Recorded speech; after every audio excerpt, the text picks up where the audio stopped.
At the top, Big Pig with Ray's Plan B. And just then, Rissa. Oh, I've written Plan B again.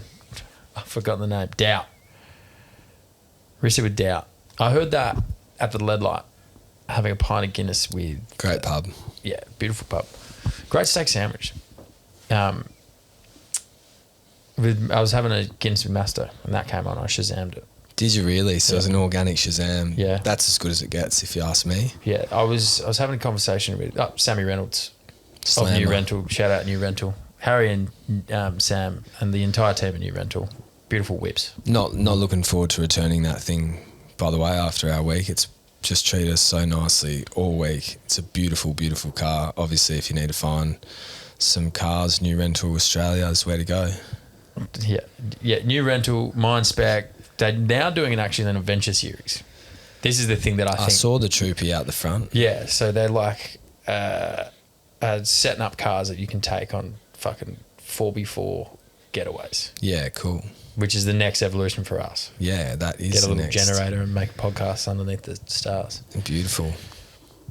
Ins and outs. Yeah. What have you got? What's coming in? What's coming in? What's coming in is some what I call non-shit merch. We're going to get some cut and sew merch. Oh, this is PTA in. I was more talking life ins, but this is really good. This is good. I'm PTA in. Yeah.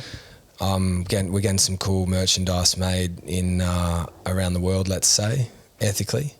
And it's cool cut and sew stuff, and it's what I'd been planning on doing from the beginning, but obviously life gets in the way, lead times drop out.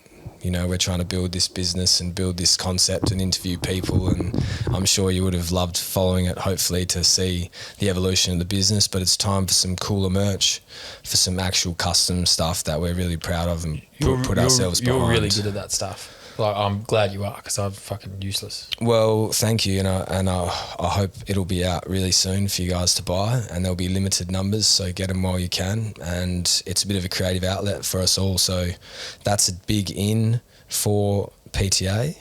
And then I think another in. Actually, you know what? You give me an in. Have you got any ins there, or you're on life ins? I've written Kane Corns. Kane Corns is in. We want him on the pod. We want him on the show. He's gonna be more friendly this year, I think. Well, he was friendly when we asked if he wanted to come on. It was just more he wasn't super confident in his capacity to show us songs and play music. He didn't seem like he was a real music man, so he politely declined, which is totally fair enough. So I'm going to go with my in. Yeah. Well done getting rid of me bringing that up so effortlessly. Well, it's not the kind of thing that you want to be talking that about. I want to be talking about, no. And I've got nothing but love and respect for Kane Corns and for the whole media setup that he rolls, because as controversial as Kane Corns is, and as fat as he called me, he is incredibly well researched. He's incredibly well researched, and he's incredibly well read, and he actually knows what he's talking about, and he did on that occasion too. I'm afraid the Estrellas at the Gloria's Wine Bar had gotten to me a little bit more than maybe I was aware, and he'd brought it to my attention, which was nice of him. And like we talked about last week, you know, I made a few changes with my beer selection, and all of a sudden 5 kilos dropped off of me just like that. So thank you, Kane. But he's politely declined once already. When that article came out, sorry for bringing it up, but when that article came out, I was at the gym with Masto. You've told me this story, you dick. And I'll tell the staff. And I was like, yeah, man, you called him fat. And then Masto just looked at me with this face like, yeah, and politely suggested that like Kane Corns was correct. Yeah. Well, do you know what? He was a little bit correct, but that's all right. It was a nice little learning of mine, moving between Perth and Melbourne.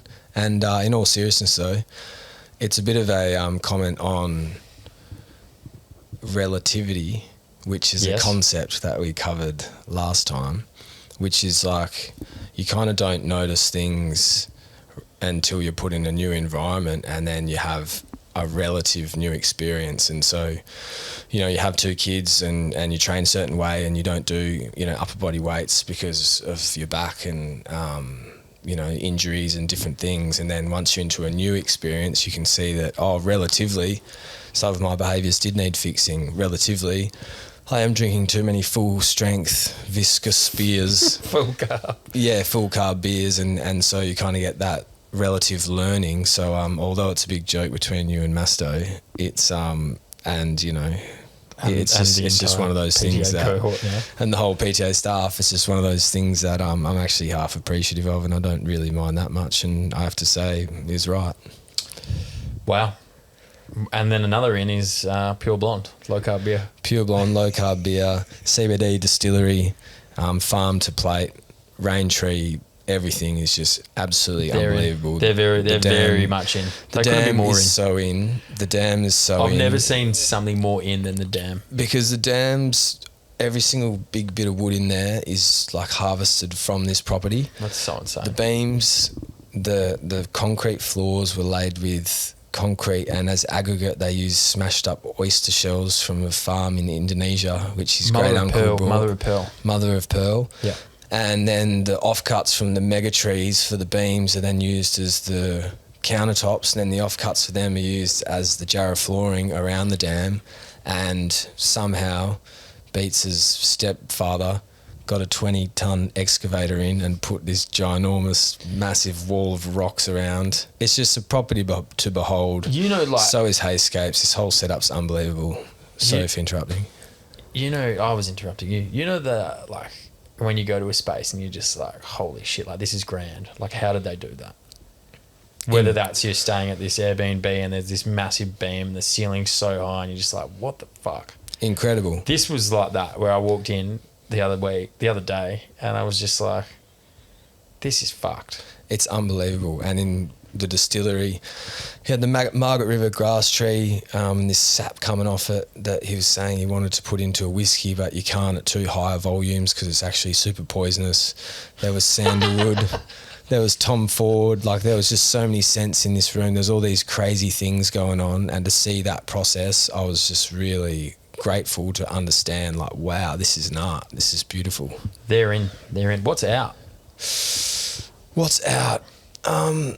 I think too much more country music-y, rappy kind of stuff's out. Like Jelly Roll on that Beyonce album. And yeah, there's just like a few little... Shabuzi. Yeah. You're gone. There's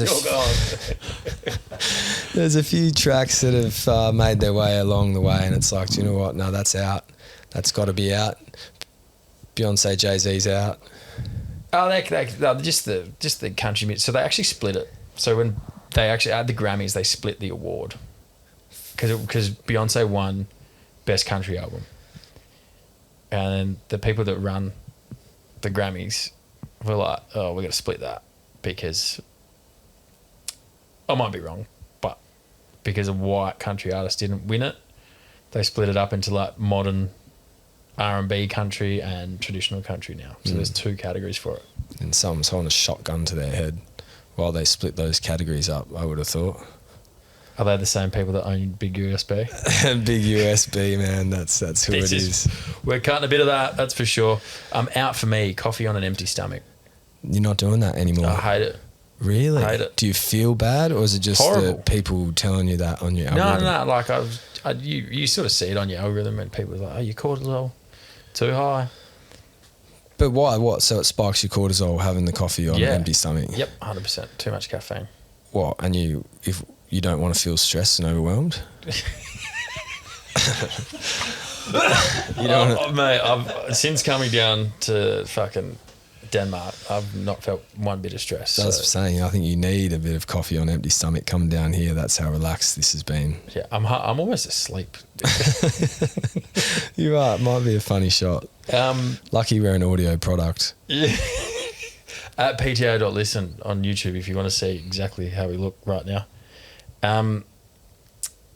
Coffee on an empty stomach, man. I just fucking hate the feeling. I like rushing out the door, grab a coffee, just like prep your overnight oats or your muesli the night before and eat before you have a coffee. Even just have the coffee at 10 a.m. Okay, do you want to hear my rebuttal, which is my Yeah, hit me. Intermittent fasting. coffee on empty stomach's like what I'm going to do every day for the next 2 months. There'll be times in pre-season. You'll do it in pre-season. Yeah, there'll be times now with big trainings that, you know, you have to have some food and some carbs. And Alex, my dietitian, be having a heart attack right now hearing this. But I also believe, this is Tom Barrass' belief, not anyone else, that there's also times you don't actually need to eat food to train or function. Yeah. And in fact, a lot of our chronic problems come from overeating. And the only thing I've ever had luck with from a man who loves eating and loves eating 3 meals a day is to drop one of them. And I heard an interesting perspective. It was on that Diary of a CEO. And he talked about calories in, calories out as a myth. Whether that's right or not, it's probably not. You do need to be calorie deficit. But he talked about when you don't spike your insulin levels, which suppresses your blood sugar. So i.e. you don't spike your blood sugar by having too much high GI, carbohydrates, lollies, whatever it is in the morning. This is training discounted. Yep. Then if you have a long period of time where your insulin is suppressed and your blood sugar is suppressed, it opens the pathway for your belly to go over to that little fatty liver that you've developed, or the little gut here, or on maybe just pouch. A bit of the flabs, and just go and start mining it. Yeah, mining the back wings. Yeah. But if you keep spiking your insulin and snack 6 times a day on sugary foods, the pathway never gets opened to go and mine the sort of excess glycogen out of those spots. Mine's a great analogy. Yeah, well, that's what it is. But my dietitian, Alex, told me I'm completely wrong and glycogen's stored here and fat's this. But I can at least say that for me, you like how you feel when you intermittent fast. Yeah, and once you realise that there's a wave of hunger at like 10 and there's a wave of hunger at 12 and then you can eat on the wave of hunger at 2, then after about 3 days, the hunger waves go away and you realise like you're just eating because it's a habit of yours and you like the dopamine and the insulin and all the rest of it. Yeah, I'm a big... You're opposite. Yeah, we're disagreeing if on I don't have breakfast, like I will feel like slow. But if I have a nutrient-dense breakfast with some nice fruit and a coffee after that, I feel sustained. Okay. Where I don't need a large lunch, and then I'll pick out a dinner. Well, respect. We'll know. We have the complete opposite views there. Yeah, let's. We'll see who lasts longest. We'll report back about halfway through season 3, and you'll get a nice visual on us, and you, maybe the staff, can vote on whose diet's working. And we'll give a stress rating of ourselves as well for you to factor in. But and we'll get work bands for the next. I think you'll probably beat me. We'll give away some PTA non-shit merch that's going to be gangster as, and you can wear to your dinner party.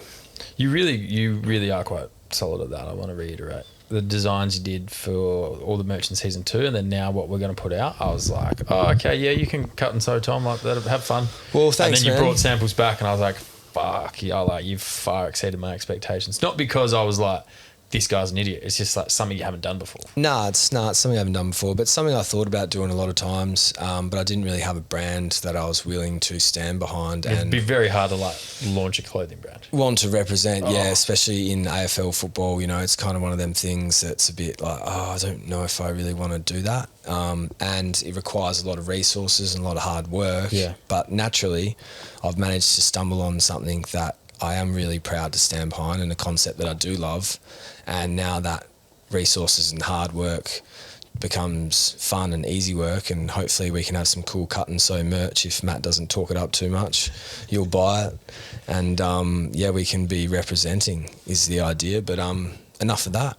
I think we'll get some more ins and outs in the break, after the break. But in the break, when you hear 2 songs, you cool with that, Matt? Let's do it.